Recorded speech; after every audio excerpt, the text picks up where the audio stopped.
भारत माता की, भारत माता की, इनकलाब, इनकलाब, वंदे वंदे। गजब ही हो गया, अद्भुत, चमत्कार, अकल्पनीय। ऐसे लगता है जैसे कल का ही दिन था। 10 साढ़े 10 साल पहले 26 नवंबर 2012 को हमारी पार्टी बनी। तब तो किसी ने सोचा भी नहीं था कि एक एमएलए भी बन पाएगा। ये भी उम्मीद नहीं थी कि एक एमएलए बनेगा।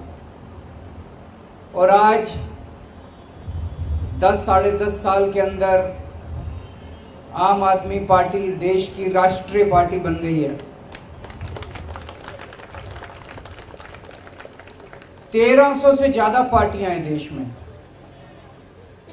पूरे देश में 1300 से ज्यादा पार्टियां, और उनमें केवल 6 पार्टियां राष्ट्रीय पार्टियां हैं, और उन 6 में से केवल 3 पार्टियां हैं जिनकी एक या एक से ज्यादा राज्यों के अंदर सरकारें हैं। उन 3 में आम आदमी पार्टी आती है, बीजेपी, कांग्रेस, आम आदमी पार्टी। तो सबसे पहले मैं सभी कार्यकर्ताओं को तहे दिल से बहुत बहुत बधाई देता हूं। सभी सपोर्टर्स को, हमारे शुभचिंतकों को, हमारे वोटर्स को, और सबसे ज्यादा हमारे क्रिटिक्स को, जो हमें बताते रहते हैं समय समय पे कि हम क्या गलतियां कर रहे हैं। उन सभी लोगों को मैं तहे दिल से बहुत बहुत बधाई देता हूं, शुक्रिया अदा करता हूं। भगवान ने वहां से, उस वक्त तो अपने पास कुछ भी नहीं होता था, ना पैसे थे ना आदमी थे। पैसे आज भी नहीं है, आदमी बहुत हैं, आज लोग बहुत हैं, लेकिन ऊपर वाला साथ है। आज सवेरे मैं यही सोच रहा था कि कहां से कहां आ गए, तो इसका मतलब ऊपर वाला कुछ कराना चाह रहा है हमसे, है कि नहीं है? हम तो निमित्त मात्र हैं, हमारी तो औकात ही कुछ नहीं थी। भगवान ने वहां जीरो से यहां पहुंचा दिया। इसका मतलब ऊपर वाले के दिमाग में कुछ तो चल रहा है।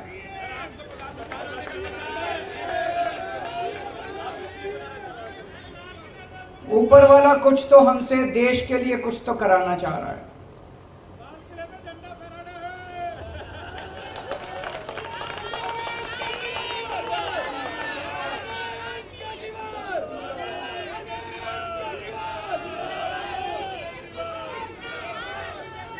आज इस खुशी के मौके पे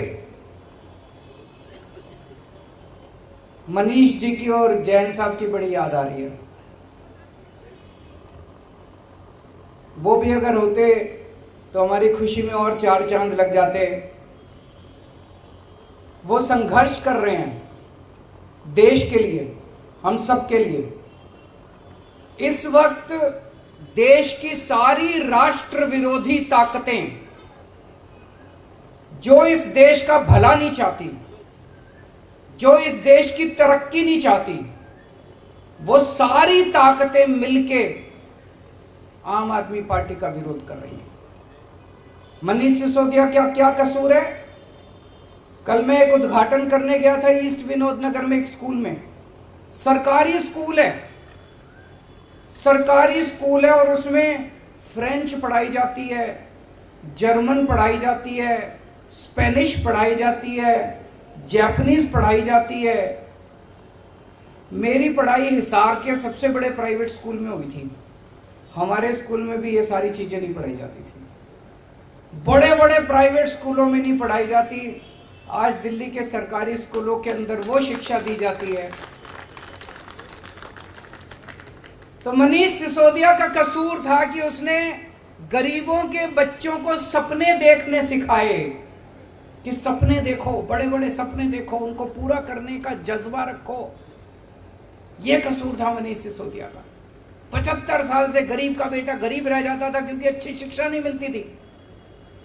उनको उसने सपने दिए, उनके सपनों को उसने पर दिए, और ये सारी राष्ट्र विरोधी ताकतों ने मिलकर मनीष सिसोदिया को जेल के अंदर डाल दिया। जैन साहब का क्या कसूर था? उनका कसूर था कि अगर इस देश के अंदर कोई भी पैदा हो उसको अच्छा इलाज मिलना चाहिए, चाहे गरीब हो चाहे अमीर हो। गरीब आदमी हो तो इसका मतलब यह नहीं कि वो रुलेगा, वो कॉरिडोर में पड़ा रहेगा, उसको दवाई नहीं मिलेगी, उसको इलाज नहीं होगा। अच्छा इलाज कराएंगे, सबका अच्छा इलाज कराएंगे, सरकार कराएगी इलाज अच्छा। ये कसूर था सत्येंद्र जैन का। उसने एक सपना देखा था देश के लिए। सारी राष्ट्र विरोधी ताकतों ने मिलकर उसको बेचारे को जेल के अंदर डाल दिया। लेकिन बेचारा नहीं है, वो भगत सिंह का चेला है।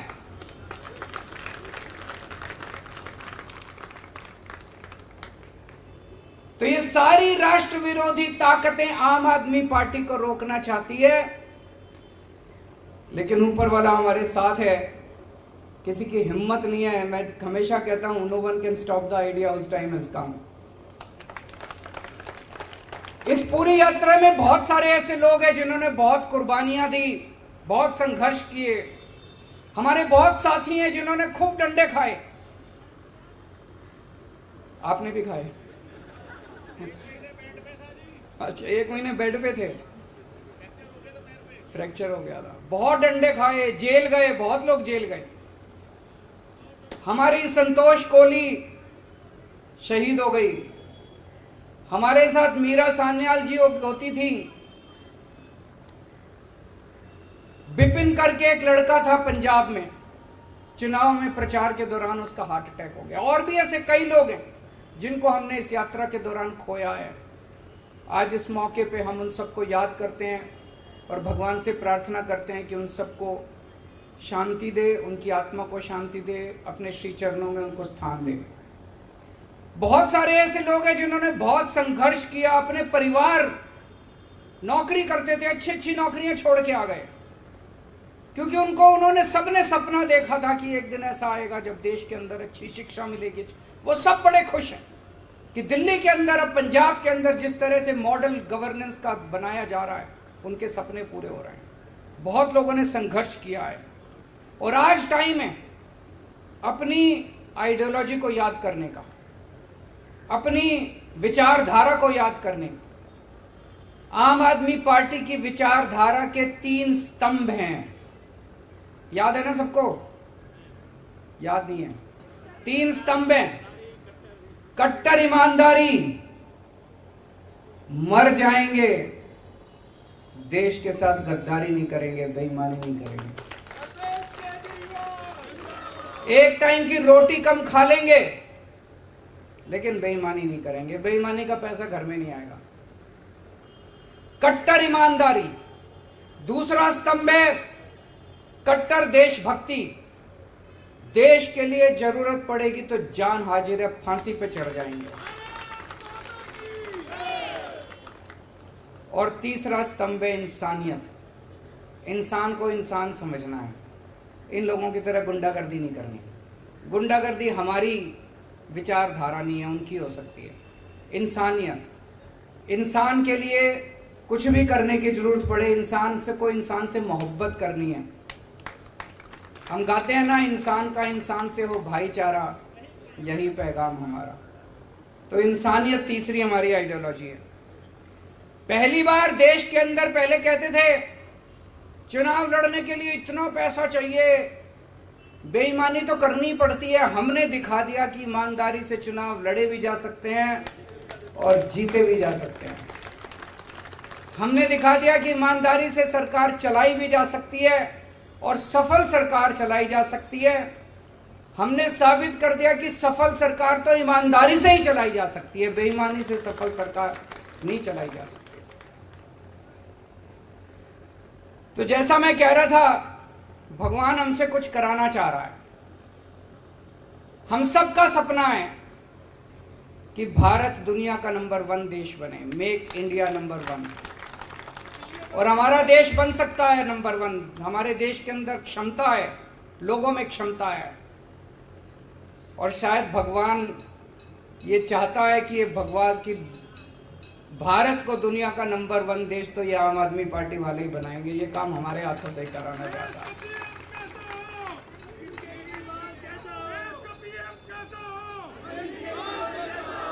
देश की राजनीति के अंदर राजनीति को एक नई दिशा दी है। अभी तक जब भी ये लोग चुनाव में आते थे, केवल और केवल गुंडागर्दी, गाली गलौज, उसने उसको गाली दे दी, उसने इसको गाली दे दी, उसने उसको कुछ कह दिया, उसने इसको कुछ कह दिया। टीवी वाले आते थे, जी उन्होंने आपके बारे में ये बोला, आपको क्या कहना है? अरे बोलने दे, क्या हमको क्या लेना देना किसी ने क्या कहा हमारे बारे में। बस यही चलती थी राजनीति।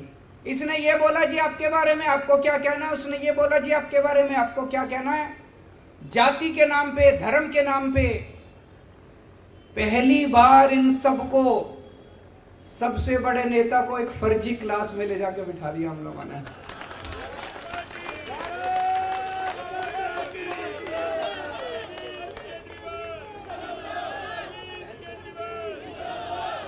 वो पता नहीं असली स्कूल में गए कि नहीं गए, लेकिन इस जिंदगी में उनको एक दिन असली स्कूल में भी भेजेंगे।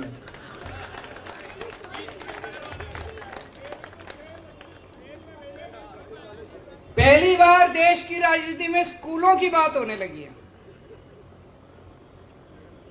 जहां हम जाते हैं चुनाव लड़ने, वहीं पे सारी पार्टियां स्कूलों की बात करती है, अस्पतालों की बात करती है, मोहल्ला क्लिनिक की बात करती है। सुन के अच्छा लगता है।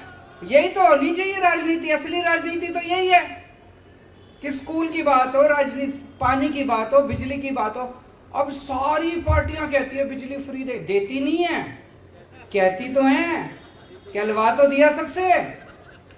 अमित शाह जी ने भी एक, मेरे को याद है कहीं बोला था, वेस्ट बंगाल में जाके बोला था हमारी पार्टी की सरकार बनी तो इतने यूनिट बिजली फ्री, कहलवा सबसे दिया, करवा भी देंगे सब लोगों से धीरे धीरे।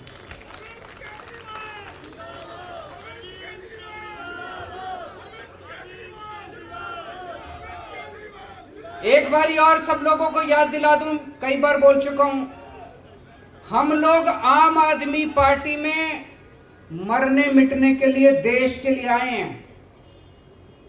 अगर किसी के मन के कोने में कभी आए पद की इच्छा, पैसे की इच्छा, प्रतिष्ठा की इच्छा, तो या तो वो फीलिंग निकाल देना और या आम आदमी पार्टी छोड़ देना।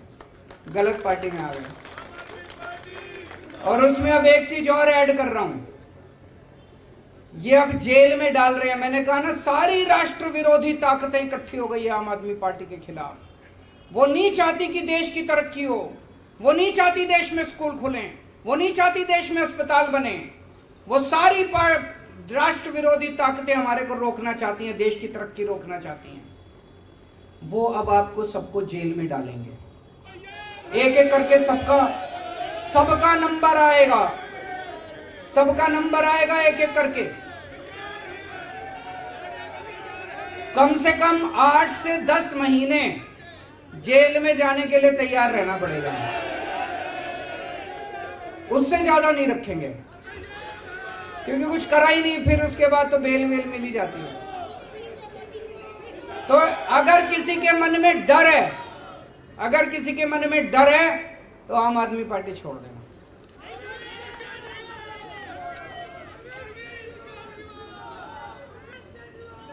जैसा मैंने कहा, आज 2 किस्म की राजनीति देश के अंदर चल रही है। एक पॉजिटिव राजनीति। आपने देखा होगा, दिल्ली के अंदर हम चुनाव लड़े, हमने कभी किसी को गाली नहीं दी।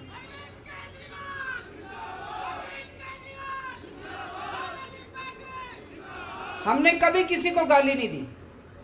हम हमेशा, मैंने पिछले चुनाव में, दिल्ली के चुनाव में, चुनाव के पहले बोल दिया था कि भाई मैंने 5 साल में काम किए, अगर आपको मेरे काम अच्छे लगे तो मेरे को वोट देना, नहीं तो मेरे को वोट मत देना। काम के नाम पे वोट मांगे हमने। पंजाब में गए, हमने अपनी गारंटियों के नाम पे वोट मांगे। गोवा में गए, गुजरात में गए, अपनी गारंटियों के नाम पे, काम पे वोट मांगे। ये पॉजिटिव राजनीति है। और ये लोग जो गुंडागर्दी करते हैं, मारकाट करते हैं, लड़ाई झगड़े करते हैं, गाली गलौज करते हैं, ये नेगेटिव राजनीति है। इस देश को पहली बार हम लोगों ने एक पॉजिटिव राजनीति दी है। आज इस मंच से इस देश की जनता को आह्वान करना चाहता हूं कि भारत को नंबर 1 देश बनाने के लिए आम आदमी पार्टी के साथ जुड़िए। और आम आदमी पार्टी से जुड़ने के लिए एक नंबर दे रहा हूं, उस नंबर पे जो जो लोग देश भर में, आप तो जुड़े हुए हैं, आपको करने की जरूरत नहीं है, इस पे मिस कॉल मारें जो जो देख रहे हैं। 9871010101 9871010101 इस नंबर पे मिस्ड कॉल मारें आम आदमी पार्टी से जुड़ने के लिए।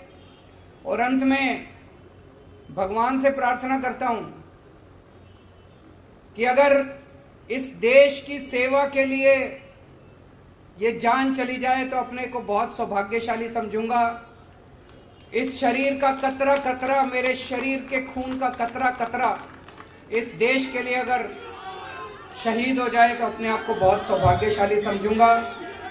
देश के उन सब करोड़ों लोगों को सलाम जिन लोगों ने इतने कम समय में आम आदमी पार्टी पे इतना विश्वास किया, इतनी बड़ी हमको जिम्मेदारी दी। राष्ट्रीय पार्टी बनने की जिम्मेदारी कोई छोटी जिम्मेदारी नहीं है, बहुत बड़ी जिम्मेदारी है। ऊपर वाले से प्रार्थना करता हूं कि ये जिम्मेदारी पूरी ईमानदारी और निष्ठा के साथ हम लोग पूरी कर पाएं, ऐसा हमें ताकत दें, हमें सद्बुद्धि दें। बहुत बहुत शुक्रिया। भारत माता की।